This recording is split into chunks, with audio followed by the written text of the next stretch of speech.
अस्सलाम वालेकुम नाज़रीन, उम्मीद करता हूँ आप खैरियत से होंगे।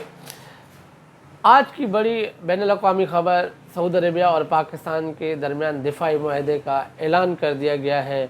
और दूसरा, पाकिस्तान तहरीक-ए-इंसाफ़ के चेयरमैन इमरान खान साहब के जो केसेस से काफ़ी अरसे से नहीं लग रहे थे, उनको भी फ़िक्स कर दिया गया है इस्लामाबाद हाई कोर्ट में। और जो डेट दी है उस हवाले से आपसे बात करेंगे। और सबसे पहले आपसे रिक्वेस्ट करूंगा कि आप मेरे चैनल को सब्सक्राइब करें और बेल आइकन को ज़रूर क्लिक करें।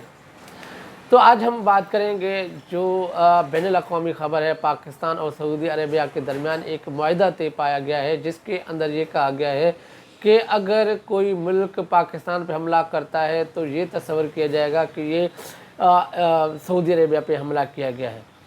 अगर कोई मुल्क सऊदी अरेबिया पे हमला करता है कि ये तस्वर किया जाएगा कि ये हमला पाकिस्तान के ऊपर हुआ है। अब इसकी असल वजह यह है कि पाकिस्तान की जो सिक्योरिटी फोर्सेस हैं, उसको मद्देनज़र रखते हुए सऊदी अरेबिया ने यह फ़ैसला लिया है कि उनको सिक्योरिटी फराहम की जाए पाकिस्तान की तरफ से।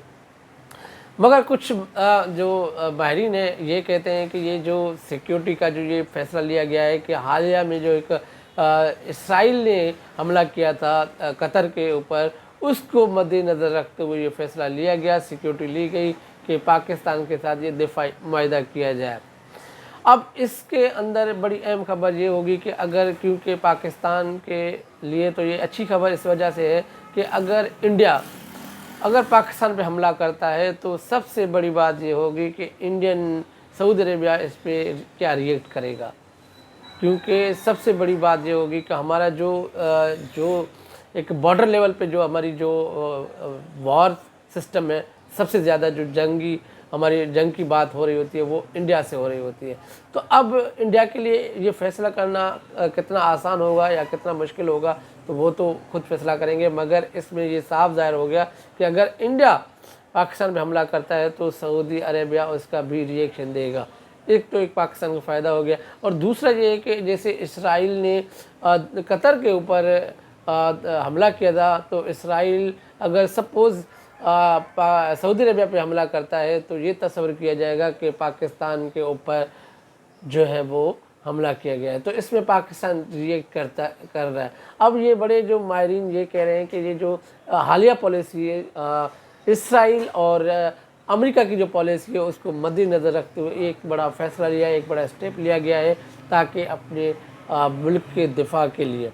तो एक खित्ते के अंदर एक बड़ी सिक्योरिटी लेवल पे एक बड़ा नया रुख आ सकता है। अब ये कुछ लोग ये भी कहते हैं कि जो अमेरिका और इसराइल की सिक्योरिटी पे जो इन्हिसार है वो कम किया गया है।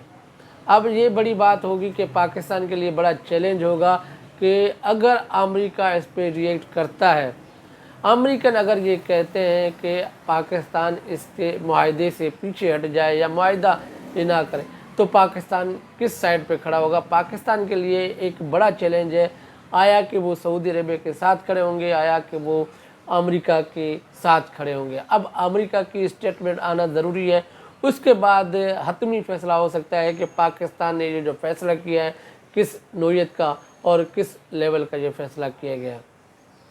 दूसरा, पाकिस्तान तहरीक-ए-इंसाफ़ के चेयरमैन इमरान खान साहब के जो आपको पता है कि 190 मिलियन पाउंड अल कादिर केस के नाम से जो एक केस है, उनमें 8 महीने पहले सज़ा दी गई थी। उसके बाद केस फिक्स हुआ और उसके बाद हुकूमत को नोटिस भी जारी कर दिए गए इस्लामाबाद हाई कोर्ट की तरफ से।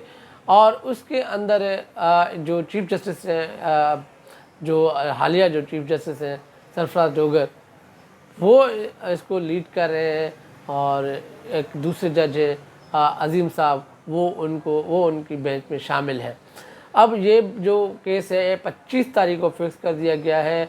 और इसमें कुछ लोग ये भी कह रहे हैं, जो कानूनदान कह रहे हैं कि ये हो सकता है अगर उसी दिन अगर कोई फ़ैसला आ सकता है ज़मानत का, बरियत का नहीं हो, ज़मानत उनको मिल सकती है, तो इमरान खान उसी दिन रिहा हो सकते हैं। और दूसरा जो तोशाखाना 2 का केस है, उसकी बरियत के लिए भी केस जो है वो फिक्स कर दिया गया है। 19 तारीख को, यानी कि कल की डेट के अंदर ये फिक्स हो चुका है। अब कहने का मकसद ये है कि काफ़ी टाइम के बाद ये केसेस फिक्स नहीं हो रहे थे इस्लामाबाद और कोर्ट के अंदर या کو جو سپریم کورٹ کے اندر یہ چھٹیاں چل رہی تھی. اب فائنلی یہ کیس لگ چکے ہیں. اب یہ کتنی ٹائم اس کو پرولونگ کریں گے یا کتنا ٹائم اس کو کھینچیں گے، یہ ڈیپینڈ کرے گا سرکاری وکلا اور پاکستان تحریک انصاف کے وکلا کے درمیان. بٹ جو پاکستان تحریک انصاف کے جو وکیل ہیں سلمان صفدر صاحب، وہ کہہ رہے ہیں کہ ایک ہیئرنگ کی مار ہے، کیونکہ اس کیس کے اندر ایسا کچھ بھی نہیں ہے. اگر میرٹ دیکھی گئی تو عمران خان صاحب کو ضمانت مل سکتی ہے اور بریت کا کیس بھی چل سکتا ہے. اور توشہ خانہ 2 کے اس سے پہلے یہ بھی کہتے ہیں کہ عمران خان صاحب کو اس کے لیے 14 سال کی سزا دی گئی تھی. دلاور جو جج پہلی جو سزا دی گئی تھی، یہ اس میں پہلے سزا آ چکی ہے. توشہ خانہ 2 کیوں چل رہا ہے، اس کی بریت کے لیے بھی اسلام آباد میں کل کیس فکس ہو چکا ہے. تو عمران خان کے کیسز اب تھوڑا سا موو آن ہوئے ہیں. یہ پریشر جو بلڈ کیا گیا ہے، جو قیادت اڈیالہ گئی ہے، جو قیادت اسلام آباد آ رہی ہے، جو قیادت سپریم کورٹ کے بعد اب کھڑی ہو رہی ہے، جو قیادت اسلام آباد ہائی کورٹ کے بعد اب باہر آ کے کھڑی ہو رہی ہے، یہ ایک پریشر بلڈ ہو رہا ہے. کیونکہ انٹرنیشنل میڈیا کے اندر یا نیشنل میڈیا کے اندر ایک عدم استحکام ہے اس قانون دانے کے اوپر یا اس نظام کے اوپر کہ ایک سابق وزیر اعظم کے کیسز کو فکس نہ کرنا.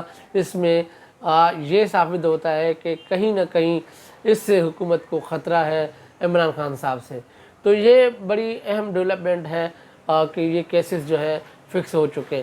اس میں آپ اپنی رائے دے سکتے ہیں کہ جو معاہدہ کیا گیا ہے سعودی اور پاکستان کے درمیان، پاکستان میں اس کا کیا فائدہ ہو سکتا ہے، اور جو پاکستان اور چیئرمین عمران خان کے جو کیسز فکس ہوئے ہیں اس میں کیا عمران خان صاحب کو رہائی مل سکتی ہے.